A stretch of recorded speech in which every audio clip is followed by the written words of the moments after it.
I'm Craig, and this is Abbey, Taffaro.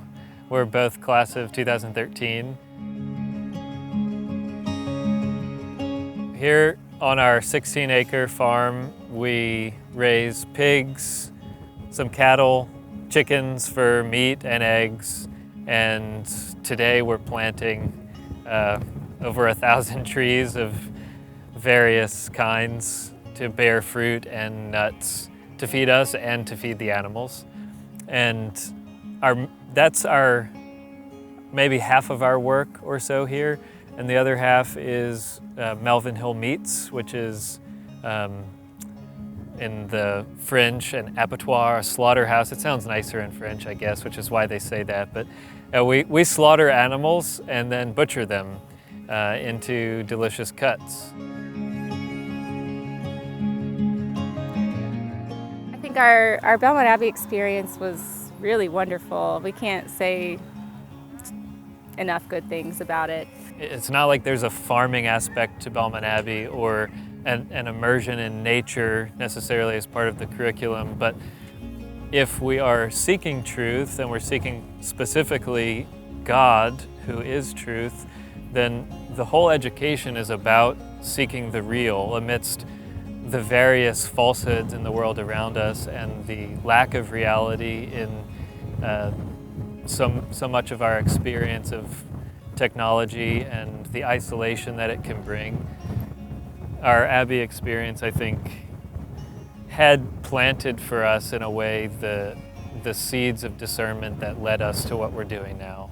Dr. Thuitt was particularly formative for both of us, I think, and really challenged us to pursue truth. I told Dr. Thuitt at one point, I think it was my junior year maybe, that I wanted to go on to do maybe a doctorate and I wanted to teach, and he said to me, no, that's not for you. You need a more active life. Your soul is more active. When we first purchased the land, we weren't quite sure what we would do.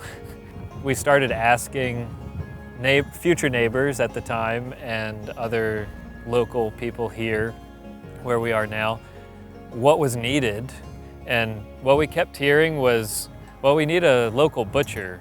I went to a pig workshop weekend, which included slaughtering 2 pigs, cooking 1, and butchering 1. And I went home and told Abbey that I really liked it. Right. And so when we heard from the locals that butchering was a potential need in the community, Abbey said, well, let's try it.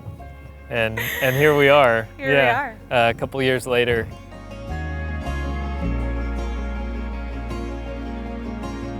I thought about the monks often, and still do, as we settle here.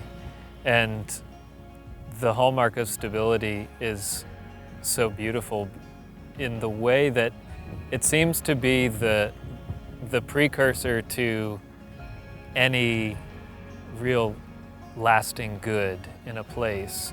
In our particular case, now living on this piece of land and in a community, I can see how disruptive a constant moving can be to real community developing, true relationships forming, and I guess too, in terms of the endeavors on the land, if the land is constantly changing hands, there's no time to actually see the fruits of the work of one generation to the next. Whatever we do to the land, whatever we plant, whatever additions we put into the soil, those are going to be a part of our children's life and hopefully their children's children, and for however many generations the farm stays in our family.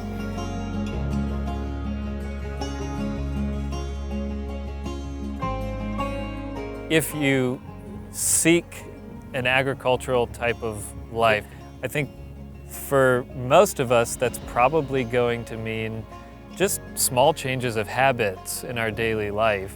And if agriculture, or if eating is kind of the fundamental agricultural act, then maybe start with some herbs and vegetables in your backyard. Cook together at home instead of just getting the easy option of takeout. I mean, just that alone is going to help you reconnect in a new way to your food.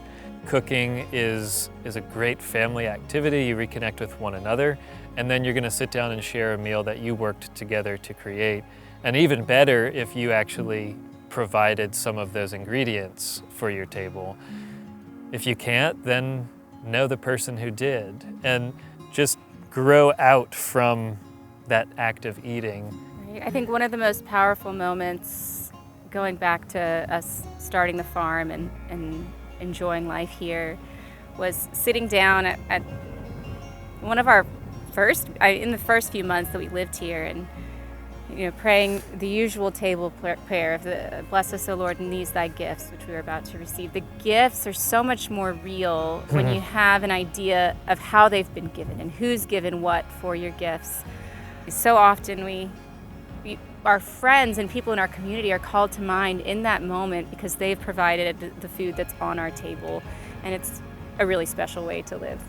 We're really grateful for it.